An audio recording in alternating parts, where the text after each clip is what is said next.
دو انبیاء علیہمُ الصلاۃ کے ذریعے سے امت کو سمجھائی ہے کہ جو لوگ مسجد میں بیٹھیں اعتکاف کی غرض سے تو ان کی خدمت کرنا یہ معمولی بات نہیں ہے، بہت عظیم الشان بات ہے۔ اعتکاف کی احناف کے ہاں 3 قسمیں ہیں۔ نمبر 1 اعتکاف واجب، نمبر 2 اعتکاف مسنون، نمبر 3 اعتکاف نفل۔ اعتکاف واجب یہ ہے کہ کوئی شخص یہ کہتا ہے، مثلا نظر مانتا ہے کہ اگر میرا فلاں کام ہو گیا تو میں اتنے دنوں کا اعتکاف مسجد میں بیٹھوں گا، یہ اعتکاف واجب ہے۔ یا اس کے علاوہ کوئی نظر نہ مانی، ویسے کہا کہ میں اللہ کی رضا کے لیے اتنے دنوں کا اعتکاف کروں گا، اتنے دنوں کا اعتکاف میرے ذمہ ہے، تو اس سے اس بندے پر لازم ہو جاتا ہے کہ اتنے دنوں کا اعتکاف مسجد میں کرے۔ رمضان المقدس کے آخری عشرے کا اعتکاف یہ اعتکاف مسنون ہے۔ 21ویں روزے کی شام مغرب سے شروع ہو کر چاند کے نظر آنے تک، شوال کے چاند کے نظر آنے تک یہ اعتکاف ہے، اعتکاف مسنون۔ اور اعتکاف نفل یہ ہے کہ انسان جب مسجد میں داخل ہو جائے، داخل ہوتے ہوئے نیت کر لے کہ میں اللہ کے گھر میں داخل ہو رہا ہوں اور اعتکاف کی نیت کرتا ہوں۔ وہاں پر جو نیک اعمال سر انجام دے گا ان اعمال کا ثواب تو ملتا رہے گا، ساتھ ساتھ عبادت کی غرض سے مسجد میں رہنے پر اعتکاف کا ثواب بھی اس شخص کے نامہ اعمال میں لکھا جاتا رہے گا۔ جو ہی یہ شخص مسجد سے باہر آئے گا اس وقت اس کا اعتکاف ختم ہو جائے گا۔ تو اعتکاف کی یہ 3 اقسام ہیں، اور اعتکاف کی تاریخ خود دور ابراہیم علیہ السلام، حضرت ابراہیم اور حضرت اسماعیل علیہ السلام ان دونوں کے دور سے ہمیں سمجھ میں آتی ہے۔ اعتکاف میں انسان اللہ تعالیٰ کی رضا، خدا کی خوشنودی کو حاصل کرنے کے لیے مسجد میں جا کر گویا ایک بندے نے اپنا پڑاؤ مسجد میں ڈال دیا کہ اے اللہ، اب میں آپ کی خدمت میں حاضر ہوں، آپ کے در پر پڑا ہوا ہوں، آپ ہی میری بخشش فرمائیے، مغفرت فرمائیے، میرے گناہوں کو معاف فرمائیے۔ دنیا کا ایک دستور ہے، اگر کوئی چھوٹا اپنے بڑے کے پاس جائے اور جا کر بیٹھ جائے کہ بس میں اب آپ کی خدمت میں حاضر ہوں، بس میرا کام کر دیجئے، تو بڑا اپنے ایک عظیم منصب کا خیال رکھتے ہوئے اس چھوٹے کو خوش کرتا ہے اور اس کا کام کر دیتا ہے۔ اللہ تبارک و تعالیٰ پوری کی پوری کائنات کے خالق اور مالک ہیں۔ جب بندہ اللہ کے گھر میں داخل ہوتا ہے اور اس نیت کے ساتھ جاتا ہے کہ بس میں اللہ کے در کا ہو کے رہا، میں اللہ کی خدمت میں حاضر ہوں، اللہ مجھ پر شفقت فرماتے ہوئے، کرم فرماتے ہوئے، مہربانی فرماتے ہوئے میرے گناہوں کو بخش دیجئے، حاجات کو پورا کیجئے، مغفرت فرما دیجئے اور جہنم سے آزادی کا پروانہ دے دیجئے، تو یقین ہے اور کلیتاً یقین ہے کہ اللہ رب العزت اس گڑ گڑانے والے شخص کو اور اپنے دربار کی طرف آنے والے شخص کو معاف فرما دیں گے۔ تو اعتکاف کا مقصود یہی ہے کہ انسان اللہ تعالیٰ کے دربار میں جائے، اللہ تعالیٰ کے گھر میں بیٹھے اور اپنے گناہوں کی مغفرت کا طلبگار ہو جائے اور گناہوں کی معافی خدا تعالیٰ سے مانگے۔ ایک عظیم شاعر گزرے ہیں، انہوں نے ایک مقصد بیان کیا کہ کسی کے در پر یعنی اللہ کے در پر انسان جائے تو پھر انسان کو کس طرح مانگنا چاہیے۔ آپ فرماتے ہیں مالی سوا قرعی لبابک حیلۃ فلئن رددت فأی باب اقرع، فرماتے ہیں کہ میں آپ کے گھر کے علاوہ، آپ کے دروازے کے علاوہ اور کون سا دروازہ ہے جس کو میں کھٹکھٹاؤں۔ فلئن رددت فأی باب اقرع، اگر میں آپ کے دروازے سے آج تھتکارا گیا، مجھے آپ کے دروازے سے خالی ہاتھ بھیجا گیا، تو مجھے بتائیے کہ میں اور کس کے در پر جاؤں گا۔ یہی جذبات، یہی نیت، یہی خیالات انسان اللہ کے دربار میں لے کر جائے کہ یا اللہ، میں تو اب دنیا کے دھندوں سے، دنیا کے کاروبار سے، شب و روز کی مصروفیت تمام ترک کر کے آپ کے دربار میں، آپ کے گھر میں اور آپ کی بارگاہ میں آ چکا ہوں۔ یا اللہ، اب میرے گناہوں کو معاف فرمائیے اور رحمت کے، برکتوں کے پروانے میرے نام پر جاری کیجئے۔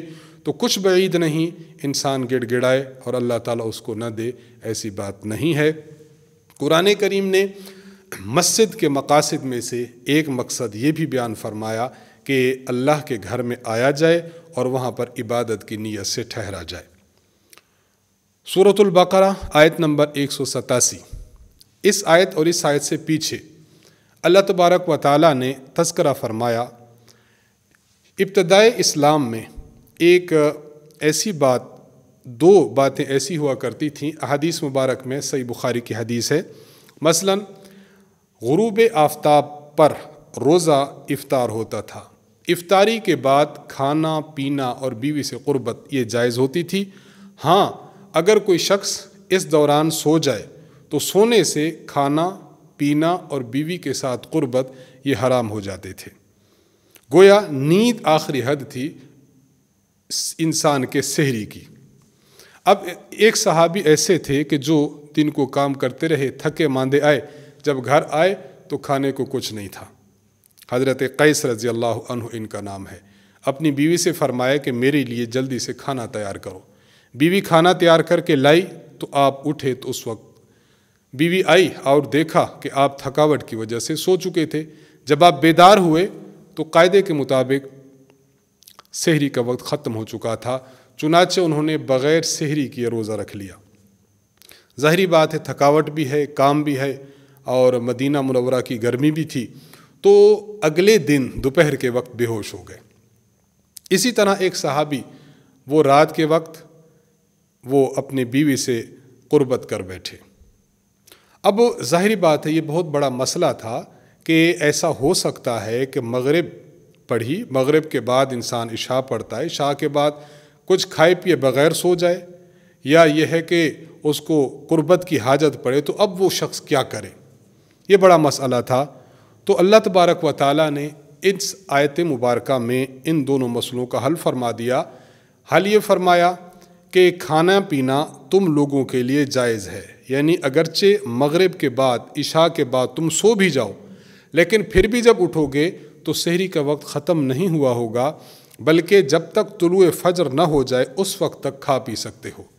اللہ تعالیٰ کا ارشاد ہے وَكُلُوا وَاشْرَبُوا حَتَّى يَتَبَيَّنَ لَكُمُ الْخَيْطُ الْأَبْيَضُ مِنَ الْخَيْطِ الْأَسْوَدِ مِنَ الْفَجْرِ۔ کھانے پینے کا معاملہ واضح ہو گیا کہ طلوع فجر سے پہلے پہلے کھا پی سکتے ہو، چاہے تم نے نیند بھی کر لی ہو۔ اور دوسرا وَأُحِلَّ لَكُمْ لَيْلَةَ الصِّيَامِ الرَّفَثُ إِلَىٰ نِسَائِكُمْ۔ رمضان المقدس کی راتوں میں انسان سو جائے، سو کے اٹھے تو اس کا روزہ شروع نہیں ہو چکا ہوگا، بلکہ رات کو اگر قربت کرنا چاہے تو قربت کر سکتا ہے۔ تو رمضان المقدس کی رات میں کھانا پینا اور قربت یہ تینوں چیزیں حلال کر دی گئیں، لیکن اللہ تعالیٰ نے اسی آیت کے آگے آیت نمبر 187 میں ارشاد فرمایا وَلَا تُبَاشِرُوهُنَّ وَأَنْتُمْ عَاكِفُونَ فِي الْمَسَاجِدِ۔ کھانے پینے کے معاملے میں رات میں تو ڈھیل دی گئی ہے کہ کھا پی سکتے ہو، لیکن اگر انسان مسجد میں اعتکاف بیٹھا ہے، اعتکاف سے باہر آتا ہے، مثلا کسی ضرورت کے تحت یا گھر میں کھانا لینے کے لیے کسی ضرورت کے تحت آیا، تو اب اعتکاف کی حالت میں بیوی سے قربت کرنا جائز نہیں ہے۔ یہ قرآن کریم سورۃ البقرہ آیت نمبر 187 میں اللہ تعالیٰ نے مسئلہ ارشاد فرمایا۔ اس سے بھی ہمیں ضمناً یہ سمجھ آیا کہ قرآن کریم نے اس مقام پر بھی اعتکاف کی بات کی ہے۔ گویا مردوں نے اعتکاف بیٹھنا ہے تو مسجد میں بیٹھنا ہے، مسجد میں اعتکاف بیٹھتے ہوئے کھانے پینے کی تو اجازت ہے، لیکن گھر جا کر قربت کی اجازت نہیں ہے۔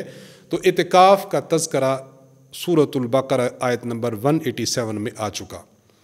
یہاں ایک بات بطور اہمیت کے سمجھی جائے، اللہ تعالیٰ نے ارشاد فرمایا وَلَا تُبَاشِرُوهُنَّ وَأَنْتُمْ عَاكِفُونَ فِي الْمَسَاجِدِ۔ بیویوں سے قربت مت کرو اس حال میں کہ تم مسجد میں اعتکاف کر رہے ہو۔ علامہ ابو بکر الجساس الحنفی رحمہ اللہ تعالی، انہوں نے اپنی کتاب احکام القرآن میں اس آیت کی تشریح میں ارشاد فرمایا وَأَمَّا شَرْطُ اللَّبْسِ فَفِي الرِّجَالِ خَاصَّةً دُونَ النِّسَاءِ۔ اللہ تعالیٰ نے یہ جو فرمایا وَأَنْتُمْ عَاكِفُونَ فِي الْمَسَاجِدِ کہ مومنو تم مسجد میں بیٹھ کر اپنی بیویوں سے مسجد میں اعتکاف کرتے ہوئے بیویوں سے مقاربت نہ کرو اور ان کے ساتھ جو ہے وہ قربت نہ کرو۔ اس کا معنی یہ ہے کہ مردوں کے بیٹھنے کی جگہ یہ مسجد ہے، عورتوں کے بیٹھنے کی جگہ مسجد نہیں ہے۔ کیوں؟ اس لیے کہ ظاہری بات ہے قربت مسجد میں نہیں کریں گے، قربت تو گھر جا کے کریں گے اگر کرنی ہوئی، تو بیوی تو گھر میں موجود ہے۔ اس کا معنی اللہ فرما رہے ہیں کوئی قربت نہ کرو، یعنی مسجد سے اٹھ کر اپنے گھروں میں نہ جاؤ، تو بیوی یہ گھر میں ہوگی، مرد مسجد میں ہوگا۔ تو اس سے یہ معلوم ہوا کہ عورت کے اعتکاف کی جگہ یہ مسجد نہیں ہے، عورت کے اعتکاف کی جگہ گھر ہے۔ یہ بہت بڑے فقیہ ہیں جنہوں نے قرآن کریم کی اس آیت مبارکہ سے یہ مسئلہ مستنبط فرمایا۔ تو خیر، قرآن کریم میں ان دو آیات سے واضح طور پر یہ بات معلوم ہوتی ہے کہ عبادت میں سے ایک اہم عبادت اعتکاف بھی ہے، جو بہت عظیم الشان تاریخ رکھتا ہے، عظیم الشان فضیلت رکھتا ہے۔ اور علامہ شرمبلالی رحمہ اللہ فرماتے ہیں اگر اعتکاف کو پورے ادب و آداب کے ساتھ کیا جائے تو یہ بہت بڑی عبادت ہے۔